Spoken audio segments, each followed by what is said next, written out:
हाय दोस्तों, मैं online Hariom Anjana YouTube के इस चैनल पर आप सभी का स्वागत करता हूं।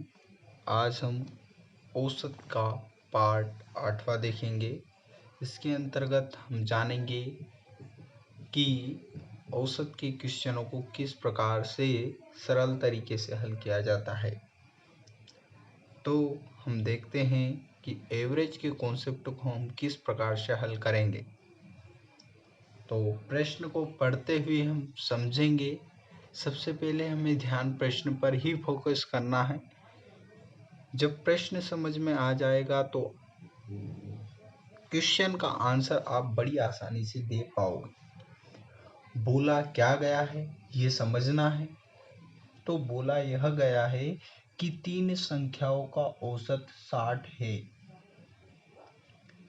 3 संख्याओं का औसत 60 है यदि उनमें से पहली संख्या शेष 2 संख्याओं के योग के बराबर है।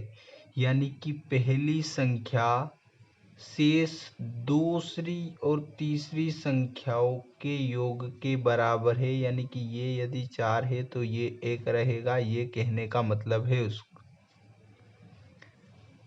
यदि इतनी बात आपको समझ में आ गई है तो प्रश्न को अब आप आसानी हल कर सकते हो। तीनों का योग कितना आ रहा है 5, पर औसत कितना आ रहा है 7। यदि औसत 60 आ रहा है तो तीनों का योग करोगे तो क्या आएगा 60 इंटू 3 या 3 करोगे तो 6 3 18 यानी कि 180। और यदि इसको कटोगे तो 5 दूनी 10 यानी कि 18 दूनी 36 यानी कि 1 बराबर 36 है। तो आपको ये पहली संख्या ही ज्ञात करना है। तो 36 आपका आंसर आ जाएगा। अब बात ये आती है कि दूसरे प्रश्न को किस प्रकार करना। प्रथम दो के प्रथम 5 गुणज। 2 के प्रथम 5 गुणज तो ठीक है 2 4 6 8 और 10। आप लिखोगे तो अंतर सभी में समान है तो आप जो बीच में रहेगा वो आपका आंसर आ जाएगा।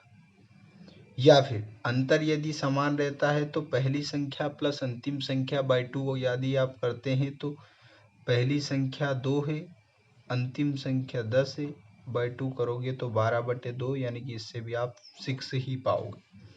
अब तीसरा प्रश्न भी मैंने इसी टाइप का लिखा है पर गुणज ज़्यादा दे रखा। 3 के प्रथम 50 गुणज यानी कि 3 एकम 3 3 दूनी 6 3 तिया 9 1.5 ऐसे करके 50 गुणज करोगे तो 5 3 15 यानी कि 150 आपका 150वां गुणज हो जाएगा। 50वां गुणज 150 हो जाएगा। तो जब अंतर समान रहता है तो प्रथम प्लस अंतिम बाई 2 करेंगे यानी 153/2 करोगे तो आपका आंसर क्या निकल के आना वाला है 76.5। ठीक है, तो इसको आप इस तरीके से हल कर सकते हैं। अब बात आती है अगले प्रश्न की तरफ और समझना चाहेंगे कि क्या बोला गया है। बोला गया है 12 पार्सलों का औसत भार 1.8 kg है। एक नए पार्सल को सम्मिलित करने से औसत भार में 50 ग्राम की कमी हो जाती है। 12 पार्सलों का औसत भार 1.8 kg है। एक नया भार सम्मिलित कर जाएगा तो भार हो जाएगा 13। नया भार सम्मिलित किया तो 13 होगा, जिससे उसके भार में 50 ग्राम की कमी हो जाती है। 50 ग्राम की कमी, ग्राम को किलोग्राम में बदलोगे तो 1000 से भाग दोगे यानी कि 0.05 की कमी हो रही है। जब इसको 13 से आप गुणा करोगे तो -65 आ रहा है।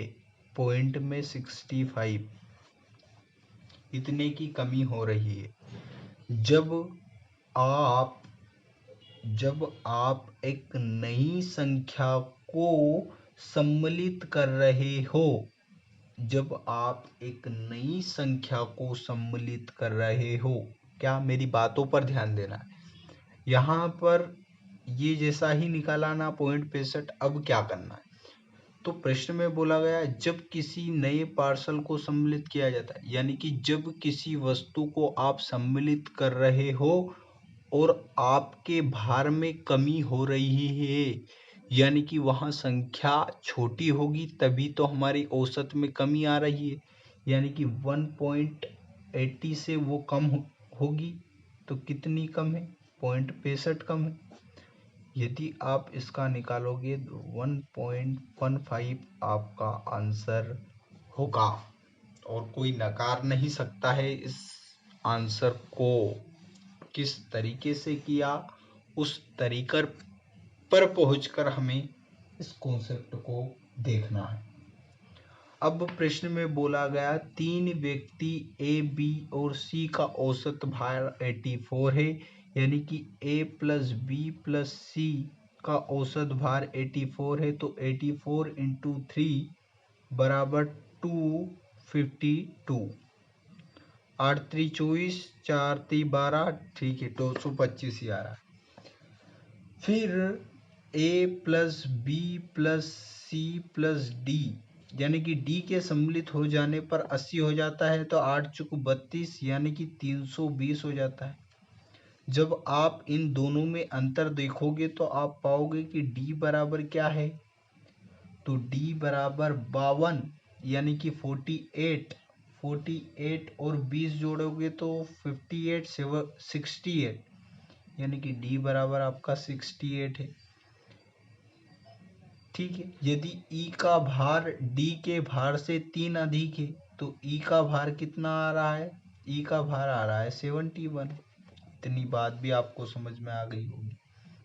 अब ए को प्रस्तापित कर दे तो बी, यदि ए को यहाँ से हटा दे और इसकी जगह पे ई आ जाए तो उसका औसत भार कितना हो जाता है 79, यानी कि 79 इंटू 4 यदि आप करते हैं तो आपका 160 आ रहा है, जो कि किसका है, ए को छोड़कर B plus C plus D plus E. यदि आप इन दोनों में कंपेयर करेंगे तो आप पाएंगे कि ये तीनों संख्या तो समान है, इसमें भी ये तीनों संख्या समान है, लेकिन इसमें ए है और इसमें ई है। यदि आप दोनों में कंपेयर करेंगे तो ई आपका छोटा है, ए आपका ज़्यादा है, तभी तो ये अंतर क्रिएट हो रहा है। यानी कि ए कितना बड़ा है, 4 बड़ा है।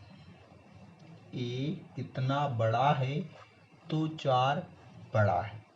जहाँ समझ में आपको आ रहा होगा। और इसलिए ए का औसत भार यदि ई बराबर 71 है तो ए का भार ई से 4 अधिक रहेगा। तो ए से 4 अधिक हम इसलिए ये निकाल लेंगे, तो ए का हमारा भार 71 से हो जाएगा 75, और ए का औसत भार, ए का भार ही हमें ज्ञात करना है। इसीलिए 75 इस प्रश्न का हमारा राइट आंसर है, और इस प्रश्न को भी कोई नकार नहीं सकता है, और बड़ी आसानी से नजाकत के साथ में हमने इस प्रश्न के आंसर को भी सॉल्व कर लिया है। तो समय को बर्बाद ना करते हुए किस प्रश्न को किस तरीके से टैकल करना है, यहाँ आपको हम सिखाएंगे। ठीक है। तो आज के इसी सेशन के साथ में हम औसत के पार्ट को यहीं समाप्त करते हैं, और कल फिर देखेंगे कि किस तरीके के प्रश्न, यानी कि नए तरीके से हम प्रश्न को किस तरीके से सॉल्व करेंगे। तो वो चीज़ें हम कल के पार्ट में देखेंगे। आज के लिए इतना ही बहुत है। ठीक है दोस्तों, यहीं पर हम समाप्त करते हैं।